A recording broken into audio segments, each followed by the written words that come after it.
BKB are delighted to bring you their new podcast, More Than Just Numbers. Join Ali and Luke, along with guest speakers, whose aim is to help you navigate through your business journey.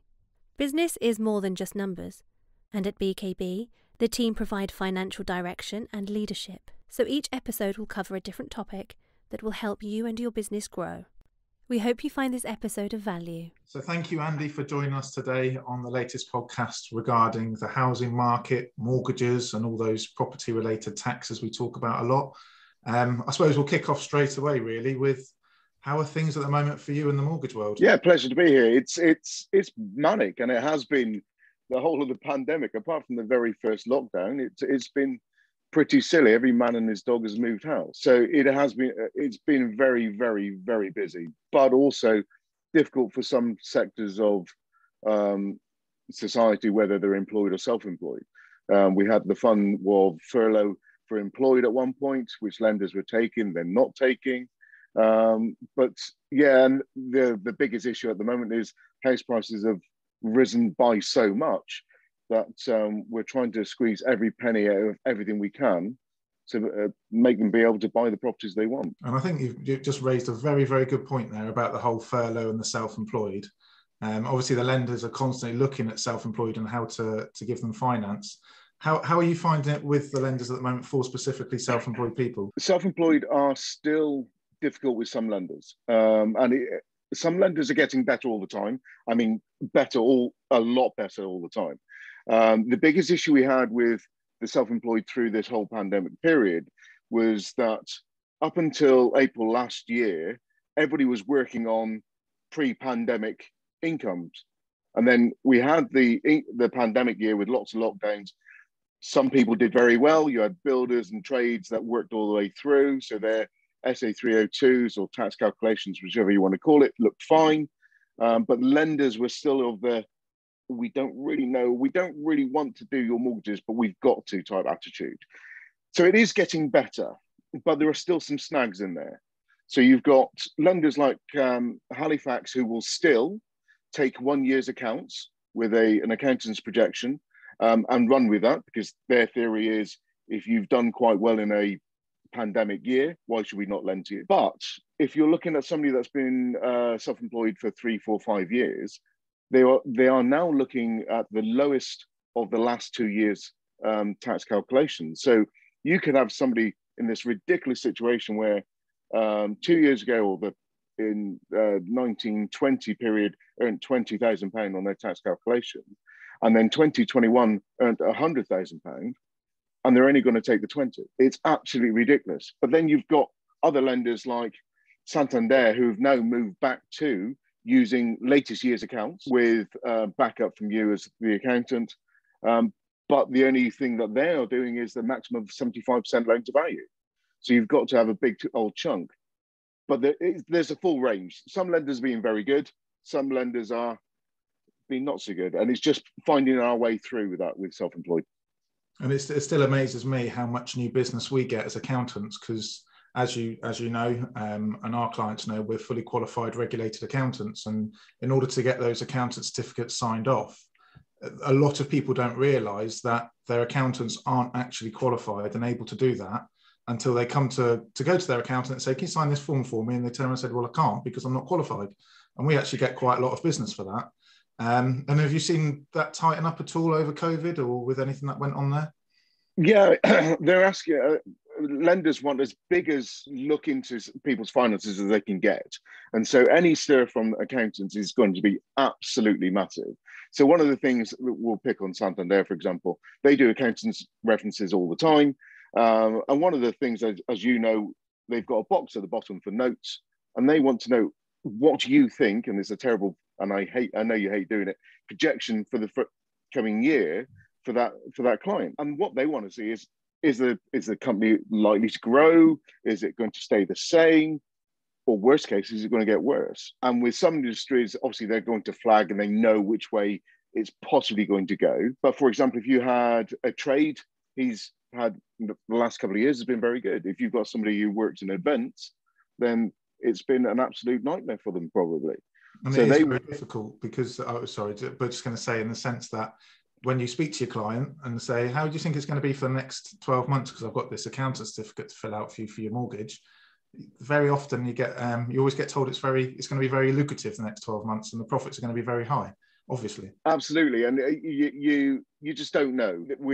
Everything's changeable with the fact that interest rates are increasing and so on and so forth. The housing market being as high as it is, it's trying to keep up with it. And it's a nightmare at the moment, but it is getting better. And I think the biggest thing for sole traders and definitely limited companies is once we get past April this year, is to get your accounts in to you guys as quickly and as soon as possible, because then we've got 2 years of accounting period with no lockdown. And I think at that point, lenders will calm down, because the one thing that's come in that a lot of lenders do now is ask for 3 months business bank statements to see how you're trading. They want to make sure there is income coming in. That may change after April once you've got 2 sets of accounts that are back to normal-ish as they're going to be. Yeah, and when we've seen with all of our clients, we do say to them, the most motivated our clients ever are is when they need to get a mortgage sorted. It's amazing how quickly we deal with our clients and get their books in and sorted. But I do say to everybody, if you can see us after the 5th of April, it puts you in such good stead, not only for taxes and submission deadlines, but also when mortgages are needed, it's all done and dusted.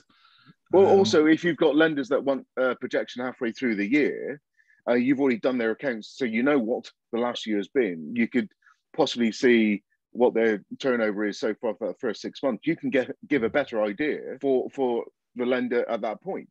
Whereas if they haven't done their accounts until the end of December, you are looking at it completely blind. And in essence, as far as accountants and our work is concerned, self-employed is pretty straightforward. It's not complicated. Whereas obviously, if we step up the ladder to the next stage, which will be a limited company, and there's a lot more work involved and a lot more time needed with limited companies.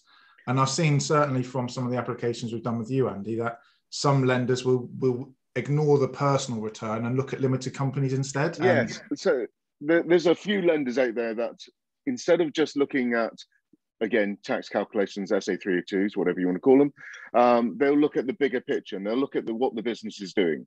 And so if you're a 100% director or a 50% director and is like husband and wife or whatever it's going to be, you could be being told to by you, rightly so, not to go into above £50,000, so you're not paying silly amounts of tax.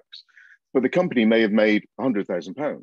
So there are lenders out there like HSBC or Coventry, Clydesdale, that will look at the net profit after tax or net profit before tax, depending on the lender, plus the director's salary, and they'll average that over the last 2 years, or take the latest years, if Coventry, for example. That can be a completely different figure. So you could have a couple, both in the limited company, earning £50,000, so 100 grand, and they may get 4.5, 5 times that income, so anywhere between 450, 500,000. The company may have made 150, 200 grand. We can then suddenly double that, and they're up to 750, a million, just by using the accounts instead of using what they actually paid themselves. And does that make any difference to any rates at all? Are the rates still comparable? Exactly the same. So, for example, if we pick on HSBC are near enough compatible in every single loan to value. They are always there or thereabouts. So whether it's 90% loan to value, their current rates are, I think, around 1.75, around that kind of figure, which is near enough bang on to everybody else. So yeah, you're not getting penalised just because you're using your accounts. And one of the things, so looking at limited company and using the accounts as opposed to the SA302s, etc. A lot of companies over COVID, they did get into the situation, obviously, of getting bounce back loans. They weren't sure where things were going to go. Is that having any impact on applications if there's a bounce back loan sat in the accounts? With it, again, it depends on lenders which way you go. So most are going to take it as a commitment. So, for example, if it's now been in place, the payments being made, it just comes off the expenses on the account, so it won't show on the profit this year. Yeah. They may sort of look at it for the profit of the previous year, but if the latest year is lower, they're always going to use the lower figure. If it's the same or higher, they'll probably still take the average. As long as they can see it's there and see the payments going out and know about it, they're not too bad. The bounce back loans have been in a while now. And so the payments have started. As long as they can see that and they know about it, they're not too bad about it. And one of the things I'm talking to clients about all the time, which is probably the hottest topic when it comes to the actual purchase of a property for especially rental, is whether to do it personally, to own the rental property personally, or do it through a limited company. In terms of your applications at the moment, how many people seem to be buying property through limited companies? The limited company buy-to-let market has jumped massively. It really has. And I think some of that is, and it's definitely not you guys at BKB, but the other guys around there.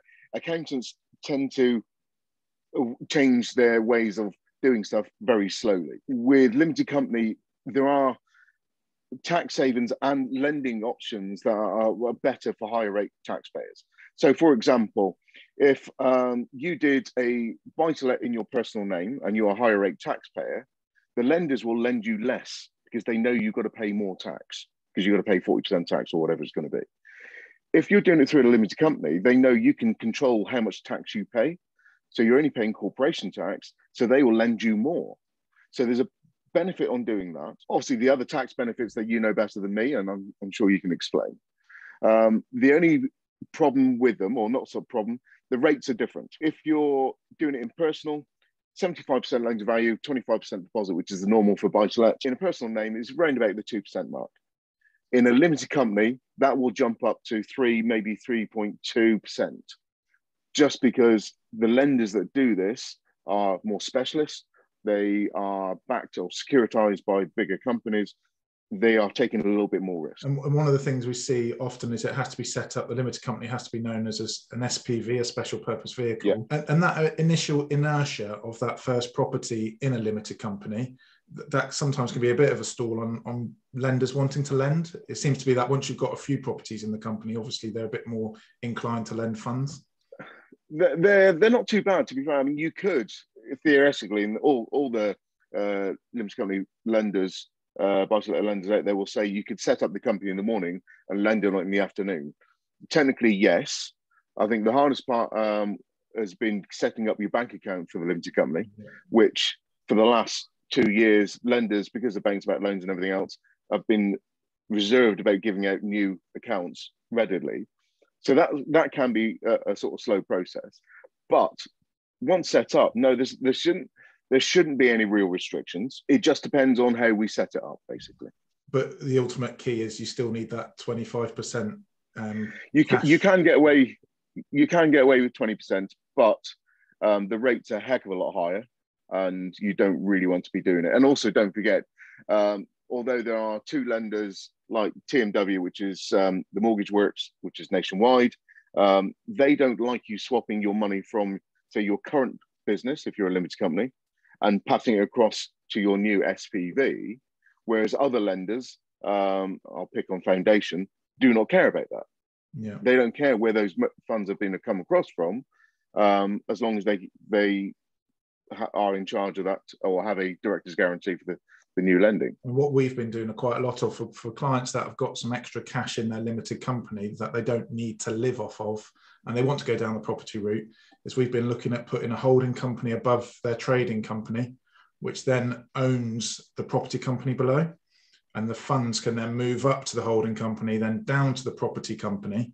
And ultimately then it can stay nicely within the group structure bubble. And that seems to work really well, especially for those clients that don't need the rental income to live from, because what they can do then is they can allow the rental income to pool up within their property company and either pay down the funding or use it to diversify their portfolio into other properties. And that seems to work really well. Have you seen quite a lot of that recently? Yeah, that's a big area now, because as we know, the interest rates on savings, or if it's sat in an account, is making you no money at all. So you've got maybe 100, 200,000, whatever it is that you've built up in your pot, that's just sat there staring at you. Nice to look at, lovely to look at, but it's actually not making you any money. Whereas, as we've said, put across the holding company, cross into your SPV, you've now got a buy-to-let which helps with, I'm sure you'll be explaining it, with inheritance tax and other stuff. Suddenly you can have a portfolio making money and you can draw down whenever you want to. You could also put, as we've done a few of this, your kids on as shares of the company. So some lenders, if your kids have a share of up to 20% and are not directors, won't even underwrite them. And I mean, we're obviously based down here on the south coast. Have you seen? We're quite a bit of a hub in terms of properties. We're quite an affable and desirable area to live. Are you seeing a lot of applications for limited company purchases further afield, or are they all fairly local? No, everywhere, literally everywhere. The market is starved anyway. So it means if there's not enough property for you to buy in personal, there's also not enough property to rent. And so it doesn't matter where you go at the moment. There are still people that are desperate to get on the market, whether it's investment or is personal. It doesn't matter where it is. The market is, it's booming everywhere. I've been speaking to some of my estate agent clients, and their properties are not even lasting 24 hours on the advertising. They're just coming on and going straight away. Absolutely. And the thing is, because we live where we live, and also the way the people have changed their way of working. As you guys know, you can now either work from home 2 or 3 days a week, maybe go into the office, or fully work from home. Well, there's no need to be near the big city. Bournemouth and all of the South Coast, you get the benefits of being quite close to everywhere, but also you're next to the sea and all the rest of it that goes with it. And so this is why Bournemouth and Poole, the BCP area, has become a real hotspot. And so from your side of things, you tend to deal obviously with the mortgage applications and getting clients in for mortgages. Do you see your clients through any further on the journey? You get involved? Yeah, so we'll try and look at the whole thing. So we make sure that once the mortgages are in and it's been offered and they're holding that's all been sorted, we'll then make sure that actually they're insured fully as well. This is a big thing by the Financial Conduct Authority, that they want to make sure that we are looking after our clients fairly and that we are talking to them about life insurance, critical illness, and all that kind of stuff. It has, obviously, the pandemic's made people realize that actually life is precious, but also can be taken away from you very quickly. So we definitely want to make sure that we are insuring these people to make sure that whoever's left behind hasn't got this big money pit that they've got to try and find. So that's a massive thing we're looking at the moment. And so, yeah, it's got to be considered. The other one, I suppose, is trust and how that comes around. Making sure any insurances we do are in trust to make sure they're as tax efficient as we can make them. Yeah, I think what we've seen as well, a lot of our normal sort of lay people and clients don't realise is that if you do sell a second property, the tax rules have become a little bit sharper in the sense that you have to report that and pay your taxes in 30 days. So on the other side of acquiring properties, HMRC and the tax rules are definitely being tightened up all over the place. And we do now calculations within 30 days of the sale, the clients have to pay that tax. But quite often we see that people that do sell a property, they want to then go and buy another property, maybe in a better location or somewhere else. And that's when obviously you can step in and help them with the funds and get the acquisition done. Yeah, it's one. I think it's the big thing of the UK. We all want to be king of the castle type thing. We like property, and property in this country does very well. As an investment, yes, it goes up and down like all investments do. But are we at the top of the market? Possibly. Is it going to crash? Possibly not. I think the banks are in a stronger position than they were in 2007 and 8. It's still a damn good investment. Yes, it may go down. If you're looking at buy-to-lets, they'll still be renting. If the value of the property goes down, it doesn't overly matter. The rent will still be there. And by the time your mortgage is up for renewal in 5 years' time, the chances are the property will be back up again. And we're currently going through a little bit of a phase just where we are now here at the beginning of 2022 with interest rates looking like they're only going to go up. We've had a small little increase and potentially another sort of slightly bigger increase on the cards. Does that push people to buy houses and sort their mortgages sooner, do you think? Is that a big motivation for people? It hasn't stopped them buying. It definitely has not. But it's definitely one for those who are near the end of any products they're on, whether it's 2 year or 5 year fixes or whatever, or they have gone onto what they call the standard variable rate, SVR, and haven't done anything because for whatever reason the rate's been all right because it's fallen down with the Bank of England base rate. Definitely, it is definitely a time to remortgage and fix in for as long as you think you are going to be staying in that property. The only thing I would say on that, there are some quite a lot of good, very good 5-year fixes around, a couple of 7-year around, and a few 10-year around. Just have a look at your life and make sure that in the next 5 to 7 to 10 years, you aren't planning to move, because some of the early repayment charges that go with it are absolutely eye-watering.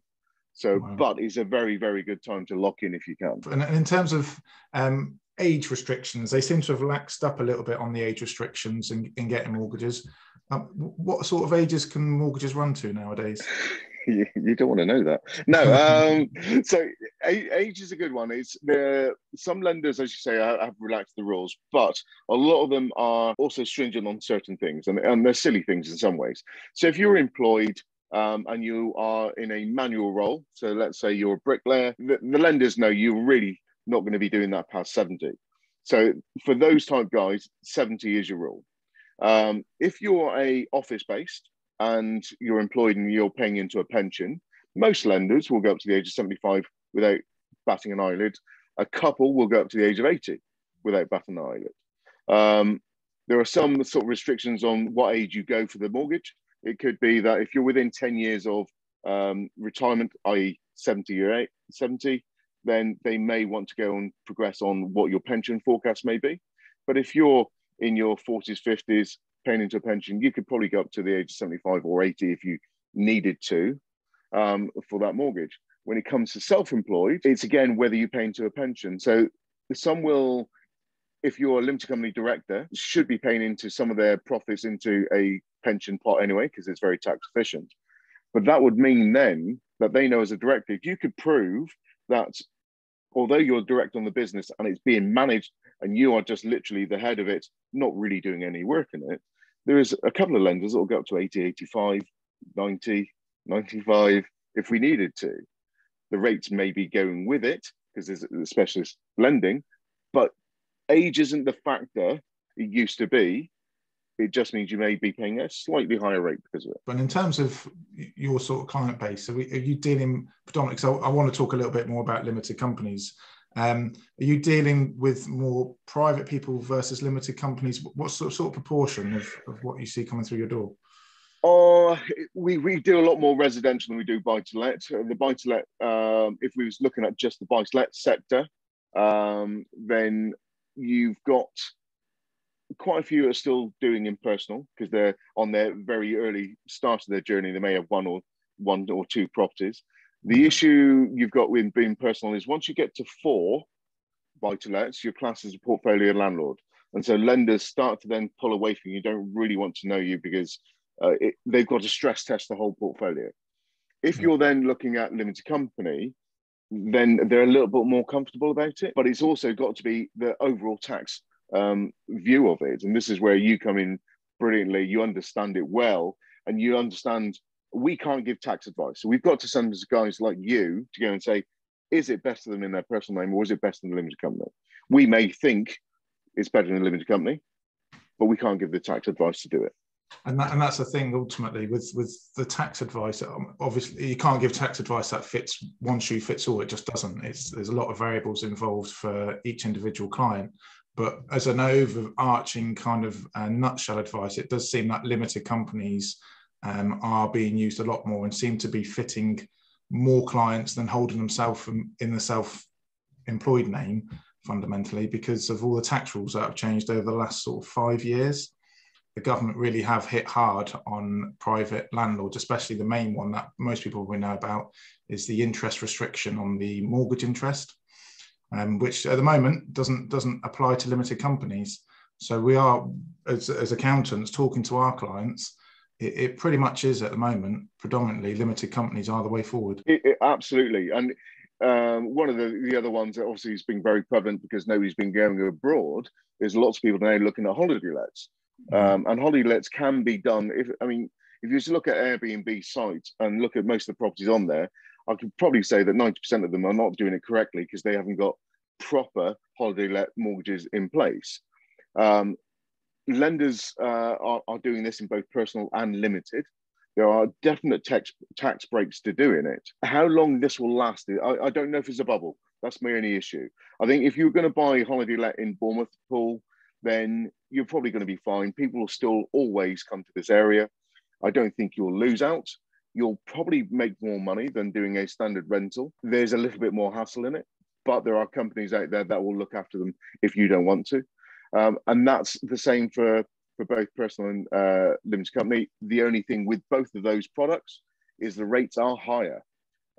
Again, it comes down to risk. So, for example, we go back to our buy-to-let in personal name. We said the rates are around 2%. On holiday let, you're jumping up to 4 and a bit %. Now, if you go to limited company, the rates are still the same. They're still about 4. So it's the only one where between personal and limited company, the rates are roughly the same. Yeah. So again, tax advice is literally crucial. I think you've hit a nice point there as well. We've had quite a few of our clients that have turned rentals into Airbnbs and gone down the holiday let route purely because the change in income and the change in profit is pretty dramatic. We've seen clients quadruple their annual rental income by flipping across to Airbnb. The taxes are attached accordingly. There is absolutely some concessions if you can hit the holiday let rules, which are about letting your property for a certain amount of days every year and making it available for a certain amount of days every year. But fundamentally, we've seen a lot of clients actually turn a sort of static rental income into a pretty lucrative small business purely by flipping to the Airbnb in essence model. And it seems to be working well for a lot of people. It is doing very well for quite a few people.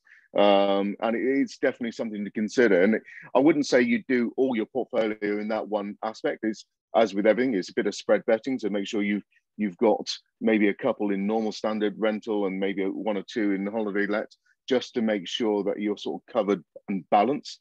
Because you're always going to have times of the year where the holiday let may not make you any money, so you're paying those mortgages. Well, if you've got other rentals that are paying their rent all year round, you know that your mortgages are covered across the whole board, and there's no drain on your finances to worry about inputting any of your own in. So it's definitely having a balance, but it's definitely something to think about. And it is something, as you rightly say, we talk to our clients about holiday let taxes versus limited company versus owning in their own name. And there, like I said earlier, there's a very much the amount of variables involved is specific to each individual person. But the amount of times when we look at tax advice either given by other people or when no tax advice has been taken at all, after the event, it's very hard to undo. The taxes are just what they are. The best clients we've got are the ones where we speak to them before they go and purchase that property, make sure we've got their sort of next 5-10 years understood of what they want to achieve, and then we can get a solution that fits properly and is very tax efficient. It's definitely the key bit for me is the very, very first cornerstone of what you do.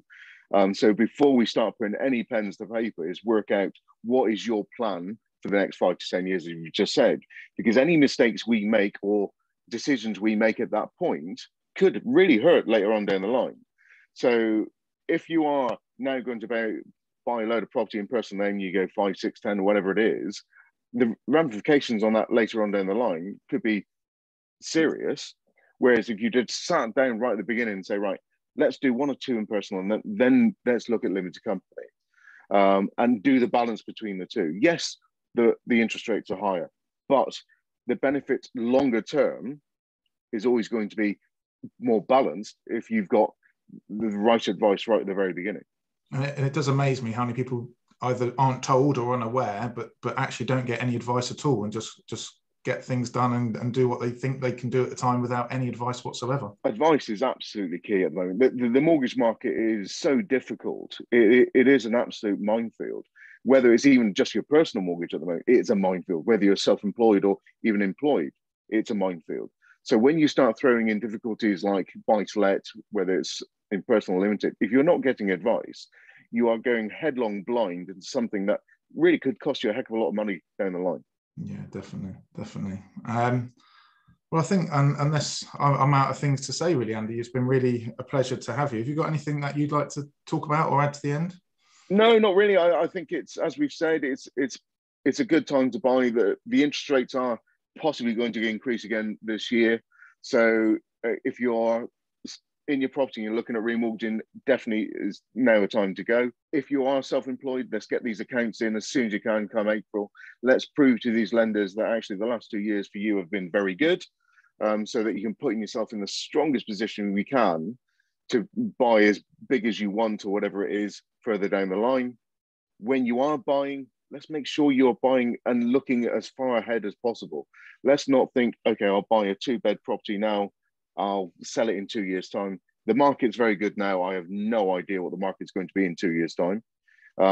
Let's think about settling and making sure you make as best informed decision as you can now. I think that's the key that I would want people to take away from this, is that if they are thinking of getting into the property world, the sake of half an hour to an hour of our time to give that advice and to chat through is just a massive amount of headaches and tax that can be saved in the long run. So we'd welcome anybody that wanted to talk to us up front and just get their ducks in a row, so to speak. Free advice is never wasted, never ever wasted.